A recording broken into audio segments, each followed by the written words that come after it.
Key education ಫೌಂಡೇಶನ್ನಿನ ಹೊಸ ವಿಡಿಯೋಗೆ ಸುಸ್ವಾಗತ. ಈ ವಿಡಿಯೋದಲ್ಲಿ ನಮ್ಮ ಮಕ್ಕಳು ಯಾವ ಗುಣಗಳಿಂದ ಅಥವಾ ಕೌಶಲ್ಯಗಳಿಂದ ವಿಶೇಷವಾಗಿದ್ದಾರೆ ಎಂಬುದರ ಕುರಿತು ನೋಡೋಣ.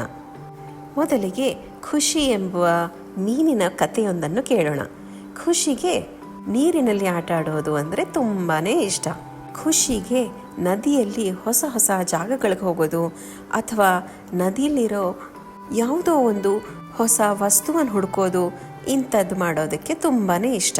ಹೀಗೆ ಮಾಡ್ತಾ ಮಾಡ್ತಾ ಚಿಕ್ಕ ಚಿಕ್ಕ ಕಲ್ಲುಗಳು ಮತ್ತು ಎಲೆಗಳನ್ನ ಸಂಗ್ರಹಿಸಿ ಮನೆಗೆ ತರೋದು ಖುಷಿಗೆ ಒಂದು ಅಭ್ಯಾಸವಾಗಿತ್ತು. ಇದನ್ನೆಲ್ಲ ಮನೆಗೆ ತಗೊಂಬಂದು ಖುಷಿ ಅದರಿಂದ ಆಟದ ಮನೆಯನ್ನು ಕಟ್ತಾ ಇದ್ಲು. ಇದಲ್ಲದೆ ಖುಷಿಗೆ ಹೊಸ ಹೊಸ ಸ್ನೇಹಿತರನ್ನು ಮಾಡ್ಕೊಳ್ಳೋದು, ಅವ್ರ ಜೊತೆ ಆಟ ಆಡೋದು ಇದೆಲ್ಲ ತುಂಬಾ ಇಷ್ಟ ಇತ್ತು. ನೀರಿನಲ್ಲಿ ಆಟ ಆಡ್ತಾ ಹೊಸ ಹೊಸ ರೀತಿ ಈಜೋದನ್ನು ಕೂಡ ಖುಷಿ ಕಲಿತಾ ಇದ್ಲು. ಹೀಗೆ ಖುಷಿ ನದಿಯಲ್ಲಿ ಈಜಾಡಿಕೊಂಡು ಏನೇನೋ ಹೊಸ ಹೊಸ ವಸ್ತುಗಳನ್ನ ಮತ್ತು ತಾನು ಕಲ್ತಿರೋ ಹೊಸ ಹೊಸ ಈಜೋ ಒಂದು ವಿಧಾನಗಳನ್ನ ಇದೆಲ್ಲದನ್ನು ತನ್ನ ತಂದೆ, ತಾಯಿ ಮತ್ತು ತಂಗಿಗೆ ತೋರಿಸ್ಬೇಕು ಅಂತ ಮನೆಗೆ ತುಂಬಾ ಖುಷಿಯಾಗಿ ಬರ್ತಿದ್ಲು.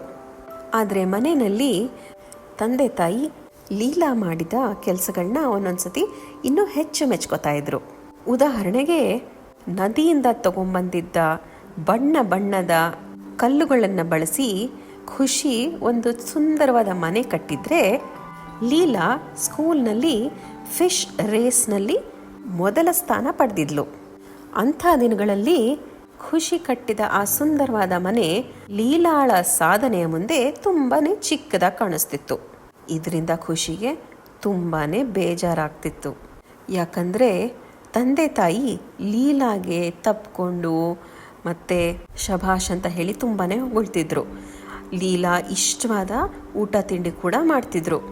ಅಷ್ಟೇ ಅಲ್ಲದೆ ಲೀಲಾ ತಂದಿದ್ದ ಮೆಡಲ್ನ ಲೀಲಾಗೆ ಹಾಕಿ ಅವಳ ಫೋಟೋಸ್ ಎಲ್ಲ ತೆಗೆದು ಎಲ್ಲ ಸಂಬಂಧಿಕರಿಗೆ, ಫ್ರೆಂಡ್ಸ್ಗೆ ಎಲ್ಲರಿಗೂ ತೋರಿಸ್ಬೇಕು ಅಂತ ಫೋಟೋ ತೆಗಿತಿದ್ರು. ಆಗ ಖುಷಿಗನ್ನಿಸ್ತಿತ್ತು, ನಾನು ಲೀಲಾ ಥರ ರೇಸಲ್ಲಿ ಗೆದ್ಕೊಂಡು ಬಂದಿದ್ರೆ ನಮ್ಮ ತಂದೆ ತಾಯಿ ನನ್ನನ್ನು ಅಷ್ಟೇ ಇಷ್ಟಪಡ್ತಿದ್ರೇನೋ ಅಂತ.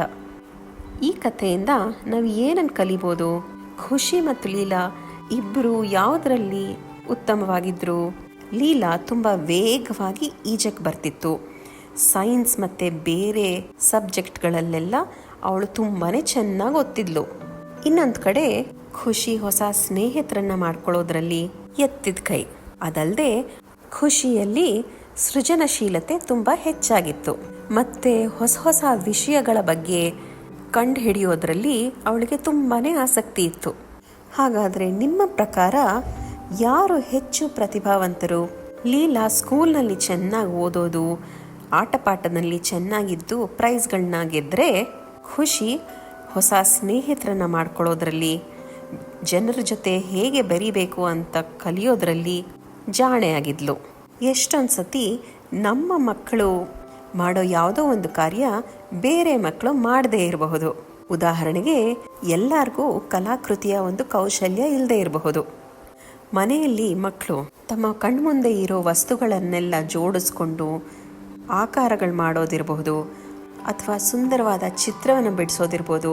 ಅವರು ಆ ಕ್ಷೇತ್ರದಲ್ಲಿ ಪ್ರತಿಭಾವಂತರಾಗಿರಬಹುದು. ಇಷ್ಟೇ ಅಲ್ಲ, ಒಂದೊಂದು ಸತಿ ನಮಗೇನೆ ಎಲ್ಲರ ಜೊತೆ ಬೆರೆತು ಮಾತಾಡೋದು ಅಷ್ಟು ಸುಲಭವಾಗಿ ಬರದೇ ಇರೋ ಕಲೆ ಆಗಿರಬಹುದು.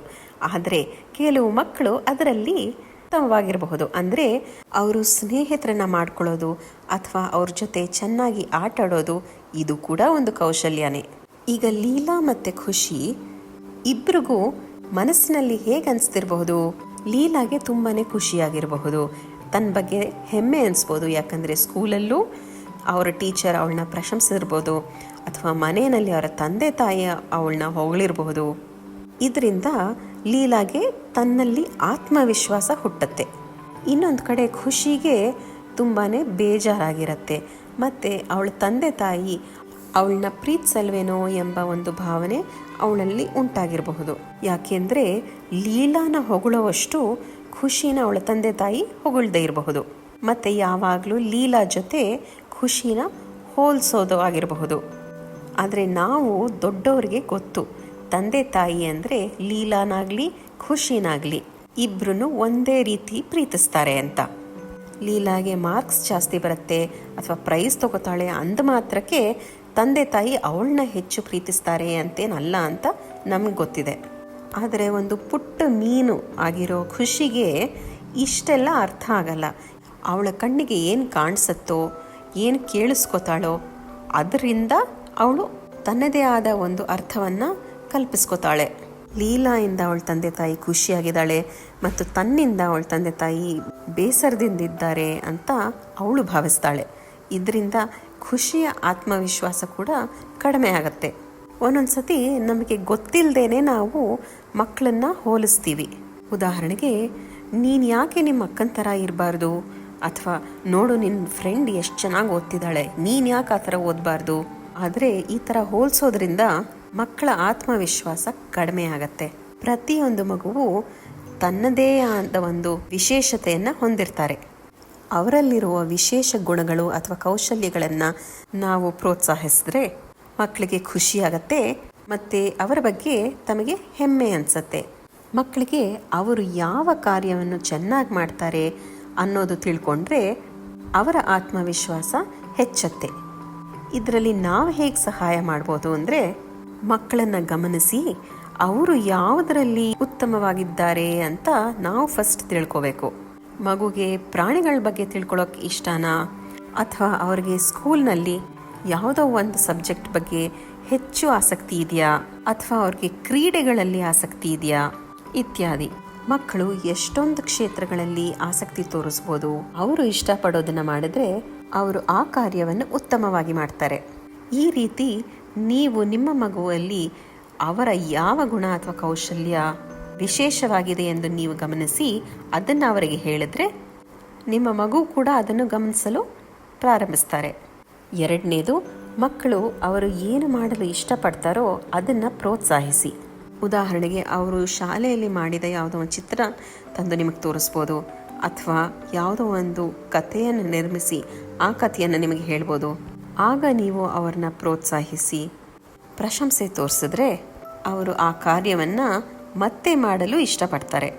ಸರಳವಾಗಿ, ಓ ಎಷ್ಟು ಚೆನ್ನಾಗಿ ಬಣ್ಣ ಮಾಡಿದ್ಯಾ, ಅಥವಾ ಆ ಚಿತ್ರವನ್ನು ಹೇಗೆ ಬಿಡಿಸ್ತೀ ನನಗೆ ಹೇಳ್ತೀಯಾ ಅನ್ನೋ ಒಂದು ಸಂಭಾಷಣೆಯಲ್ಲಿ ತೊಡಗಿಸ್ಕೊಂಡ್ರೆ ಮಕ್ಕಳಿಗೆ ನೀವು ಅವರ ಚಟುವಟಿಕೆಯಲ್ಲಿ ಆಸಕ್ತಿ ತೋರಿಸ್ತಿದ್ದೀರಾ ಅಂತ ಅವರಿಗೂ ಅನಿಸುತ್ತೆ. ಕೊನೆಯದಾಗಿ, ಮಕ್ಕಳಿನ ವಯಸ್ಸನ್ನು ಗಮನದಲ್ಲಿ ಇಟ್ಕೊಳ್ಳೋಣ. ಎಷ್ಟೊಂದು ಸತಿ ಅವರು ಯಾವುದೋ ಒಂದು ಕಾರ್ಯವನ್ನು ಚೆನ್ನಾಗಿ ಮಾಡ್ತಾರೆ ಎಂದು ತಿಳಿದು ಇನ್ನೂ ಚೆನ್ನಾಗಿ ಮಾಡಬೇಕು ಅನ್ನೋ ಒಂದು ನಿರೀಕ್ಷೆನ ನಾವು ಅವರ ವಯಸ್ಸನ್ನು ಗಮನದಲ್ಲಿಟ್ಟುಕೊಂಡು ಮಾಡಬೇಕು. ಹಾಗಾದರೆ ಪೋಷಕರಾಗಿ ನಾವು ಏನು ಮಾಡಬಹುದು? ಅವರು ಬೆಳೀತಿದ್ದ ಹಾಗೆ ಅವರ ವಯಸ್ಸಿಗೆ ಅನುಗುಣವಾದ ಕೆಲಸಗಳು, ಕಾರ್ಯಗಳು ಅಥವಾ ಕೌಶಲ್ಯಗಳನ್ನು ಅವರಿಗೆ ನಾವು ಹೇಳ್ಕೊಡ್ಬಹುದು. ಮಕ್ಕಳು ಯಾವುದೇ ಒಂದು ಹೊಸ ಕಾರ್ಯ ಅಥವಾ ಕೌಶಲ್ಯವನ್ನು ಕಲಿಬೇಕಾದ್ರೆ ಅವರು ದೈಹಿಕವಾಗಿ ಮತ್ತು ಮಾನಸಿಕವಾಗಿ ಎರಡೂ ಬೆಳೆಯಬೇಕು. ಹಾಗಾದರೆ ನೀವು ಹೇಗೆ ಪ್ರಾರಂಭ ಮಾಡಬಹುದು?